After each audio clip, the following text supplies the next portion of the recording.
आज हम सीखेंगे संख्या का वर्ग ज्ञात करना। वर्ग का अर्थ होता है कि एक संख्या को हमने दो बार लिख के उनका आपस में गुणा किया, जो उत्तर आया वो होता है वर्ग।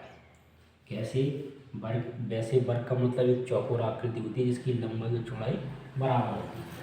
यहाँ पे वर्ग का हम सामान्य अर्थ लिखेंगे जो हम यहाँ पे उपयोग करेंगे। वर्ग का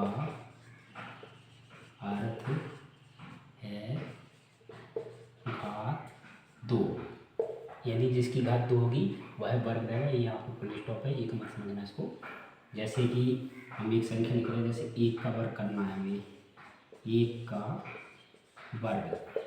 वर्ग करना है तो 1 के वर्ग का मतलब होता है कि 1 की घात 2 है। अब यहाँ पे हमने 1 की घात यहाँ पे 2 लगाई है, तो इसका मतलब है 1 को 2 बार लिख के आपस में गुणा करना। तो 1 गुणा 1 करेंगे, 1 का 1 में गुणा करेंगे, 1 एकम 1, इसका मतलब हुआ 1 का वर्ग 1 होता है। ऐसे ही दूसरी संख्या लिखते हैं, जैसे यहाँ पे 2 लिखते हैं। 2 का वर्ग करना है, तो जैसे हम 2 का वर्ग करेंगे तो यहाँ पे 2 की घात कर देंगे 2। अब 2 का वर्ग करना है, 2 की घात कितनी लगी है? 2 लगी है, तो इसको 2 बार लिखेंगे। 2 गुणा 2, 2 का 2 बार गुणा कर दो, 2 दूनी 4, तो 2 का वर्ग हो गया 4। ऐसे ही 3 का वर्ग करेंगे। 3 का वर्ग करना है तो 3 की घात भी 2 करेंगे। घात सबकी 2 ही रहेगी, ये नहीं कि 2 की घात 2 हो गई तो 3 की घात 3, 3 की घात 3 करेंगे तब तो ये घन हो जाएगा। हमें वर्ग करना है, वर्ग में घात 2 ही रहेगी। 3 की घात 2 है तो इसको 2 बार लिखेंगे, 3 गुणा 3। अब गुणा कर देंगे, 3 का 3 में गुणा करेंगे, 3 का 9, तो 3 का वर्ग हो गया 9। ऐसे 4 का वर्ग करेंगे। 4 का वर्ग करना है तो 4 की घात लिखेंगे 2। 4 की घात 2 लिखी है तो इसको 2 बार गुणा करेंगे, 4 गुणा 4, 4 चौको 16। 4 का वर्ग हो गया 16। ऐसे 5 का वर्ग करेंगे।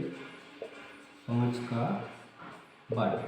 का वर्ग करेंगे तो 5 की घात कर लेंगे 2, तो 5 की घात 2 है तो हम 5 को गुणा में लिख लेंगे 2 बार, 5 गुणा 5।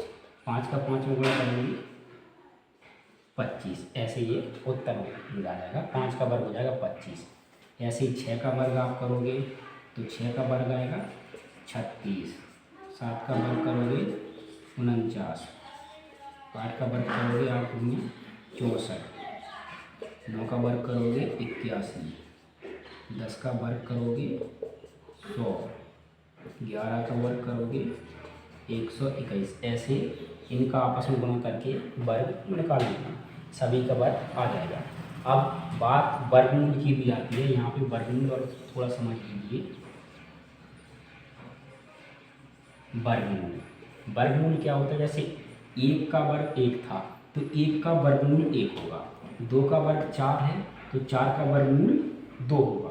3 का वर्ग 9 है तो 9 का वर्गमूल 3 होगा। ऐसे ये 4 का वर्ग जब 16 है तो 16 का वर्गमूल आएगा 4। जैसे 5 का वर्ग 25 है तो 25 का वर्गमूल आएगा 5, और 6 का वर्ग 36 है तो 36 का वर्गमूल आएगा 6। ऐसे ही वर्ग और वर्गमूल दोनों आपस में सामान्य होते हैं। और यदि आपको वीडियो अच्छी लगी तो चैनल को लाइक, शेयर और सब्सक्राइब जरूर करना।